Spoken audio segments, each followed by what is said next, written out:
So finally આ વિડીયોની અંદર તમને મારા ચહેરા પર બિગ સ્માઇલ જોવા મળશે કારણ કે મારી સાથે તમારો સુપર ફેવરિટ લોય કહો કે પછી ચિકનો કહો બટ મારા માટે મિત્ર ગઢવી છે to join the initiative reason to vote. Thank you so much મિત્ર.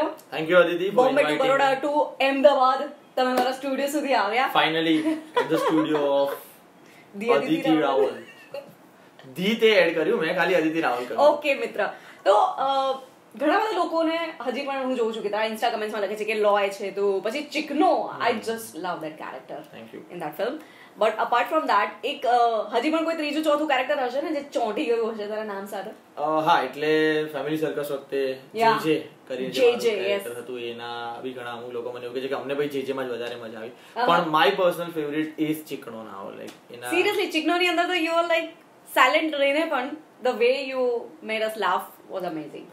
અને ટોટલ અત્યાર સુધીમાં કેટલી ફિલ્મ થઈ ગઈ? એક તો છેલ્લો દિવસ, બસ એક ચાન્સ, છેલ્લો દિવસ, ખોટું આ નહીં હું ના બસ એક ચાન્સ, છેલ્લો દિવસ, દાવ થઈ ગયો, ફેમિલી સર્કસ, વેન્ટિલેટર, શું થયું, અને હવે આવશે અફરાતફરી, અને એની વચ્ચે મેં હિન્દી ફિલ્મ કરેલી એક બે કેમિયો આમ તેમ, એટલે ટોટલ 8 કે 9 ફિલ્મો થઈ. અને 8 થી 9 ફિલ્મ થઈ ચૂકી છે મિત્ર ગઢવીની.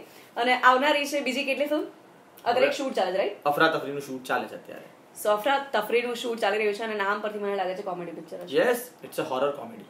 Horror comedy for the first time in Gujarati language right? Gujarati ભાષાની પહેલી હોરર કોમેડી બનવાની. અરે વાહ. એટલે બની રહી છે, ઓલમોસ્ટ તમારું શૂટિંગ પતવા આવ્યું છે. હા. સો જોઈએ મે જૂનમાં અમે ત્યારે લઈને આવીશું હોરર કોમેડી.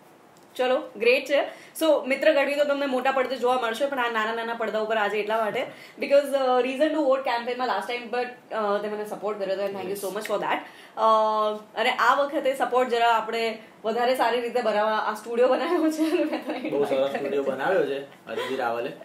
સો ઘણા બધા લોકોને જાણવું હોય છે કે જ્યારે તમે પહેલી વાર વોટ કરવા ગયા હતા ત્યારે તમારો અનુભવ કેવો? Because we have to encourage youth. અને આઈ થિંક એ બહુ જ સરિયલ ફિલિંગ હોય પહેલી વાર તમે વોટ કરવા જાઓ ને તો. એટલે હું તો બહુ જ એક્સાઇટેડ હતો કારણ કે મારા ફેમિલીમાં પહેલેથી પોલિટિકલ ડિસ્કશન ટેબલ ટોક્સ થતી જ હોય. તો આઈ વોઝ વેઇટિંગ કે મને મારું વોટર આઈડી ક્યારે મળે. ઇવન મારા વોલેટમાં બી એ આઈડેન્ટિટી પ્રૂફ માટે હું એ જ રાખું છું. મને આઈ ફીલ વેરી પ્રાઉડ કે હું મારા વોટર આઈડી ઓળખાવું. તો એટલે જયારે હું પહેલી વાર વોટ કરવા ગયો હતો અને આખી આપણે પહેલી વાર જોઈએ ને કે શું થઈ રહ્યું છે કે તમે આમ તમારું આઈડી આવો પછી તમારું નામ ચેક થાય પછી તમને કે તમે ત્યાં જાઓ પછી તમારે ઇન્ક લાગે વોટ કરો. એટલે તો ત્યારે તો આઈ થિંક ત્યારે પેલું હતું ચિઠ્ઠી સિસ્ટમ હતી. તો મને બધું પપ્પાએ સમજાવી દેલું કે હવે આખું ફેમિલી સાથે ગયેલા, હું, મારા દાદી, મારા ડેડ, મારા મોમ, અને આઈ ન્યુ કે મારે કોને વોટ કરવો છે. That's the best part. At the age of 18 you should know કે કોને વોટ કરવો છે, કેમ વોટ કરવો છે. એક્ઝેક્ટલી. એ તમારે પૂછવું પડે. તમને ના ખબર હોય કદાચ, જેમ કે મને નથી ખબર પડતી કે આમાંથી what is right what is wrong. અને જો કોઈ પેરેન્ટ્સ બી જોતા હોય તો હું એમને બી એ કહેવા માંગુ છું કે ડોન્ટ ફોર્સ યોર કિડ્સ કે આ જ પાર્ટીને આપણે વોટ કરીએ છીએ. આપણું ફેમિલી આટલા વર્ષોથી, મારા પેરેન્ટ્સે મને એવું કીધું કે એ તારો કોલ છે કે તારે કોને વોટ કરવો છે. એમણે મને નતું કહ્યું કે એ લોકો કઈ પાર્ટીને વોટ કરવાના છે. અને એ આપણું ઇન્ડિપેન્ડન્ટ ડિસિઝન્સ હોવા જોઈએ કે ભાઈ મારે કોને કરવું છે. એટલે એમણે મને સમજાવ્યું કે ભાઈ આપણા એરિયામાંથી આ ઉભા છે, એ આમણે આવું કામ કર્યું છે, આમનું નામ આવું છે, આમણે આવું કામ કર્યું છે, પ્લસ નોટા પણ છે. જો તમને એવું લાગે છે કે મારે નથી આ બે વ્યક્તિને હું નથી જાણતો અને મને નથી ખબર કે કેવું કામ કરશે, તો હું નોટાને વોટ કરી દઉં. તો એ પણ એક રસ્તો છે. એટલે મને તો ખબર હતી મારે ત્યારથી લઈને અત્યાર સુધી કોને વોટ કરવો છે. મેં મારું રિસર્ચ કરેલું ત્યારે પણ હજુ પણ કરું છું. અને એક ઇન્ડિયન છું એ વાળી જે ફિલિંગ આવી હતી બહાર નીકળીને કે યસ આ વોટ હું કરી રહ્યો છું, હું કોન્ટ્રીબ્યુટ કરી રહ્યો છું. કે હું વોટ ના કરું અને કદાચ એક વોટને કારણે આખી ગેમ પલટ થઈ શકે, કોઈ બીજી પાર્ટી આગળ આવી જાય. એટલે એવરી સિંગલ વોટ મેટર્સ. એ ત્યારે મને સમજાયું.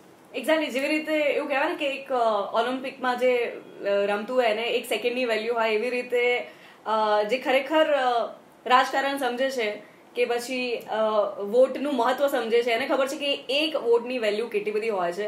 અને જેમ તે કહ્યું ને કે એક કાર્ડ આપણને જયારે મળે વોટર્સ આઈડી, એ આપણને એક તો જાણે આપણે જવાબદાર થઈ ગયા હોય ને એવી ફિલિંગ આવે. બહુ સારી ફિલિંગ છે. અને હું કહું છું ને કે તમે વોટ ધારો કે જે લોકો પહેલી વાર વોટ કરવા જવાના છે એમને હજી સુધી આઈડિયા નહીં હોય, પણ તમે વોટ આપીને આવો ને તમને એકચ્યુઅલી એવું લાગે કે તમે ફાઇનલી તમારો લીડર ચૂઝ કર્યો, તમે તમારો લીડર ચૂઝ કર્યો, તમે એમને આપ્યું કે હું તમને એ રિસ્પોન્સિબિલિટી આપું છું નાગરિક તરીકે કે તમે અમારી સારા સંભાળ રાખજો, જરૂરિયાતો છે પૂરી કરજો, એની માટે મેં તમને વોટ કર્યો છે.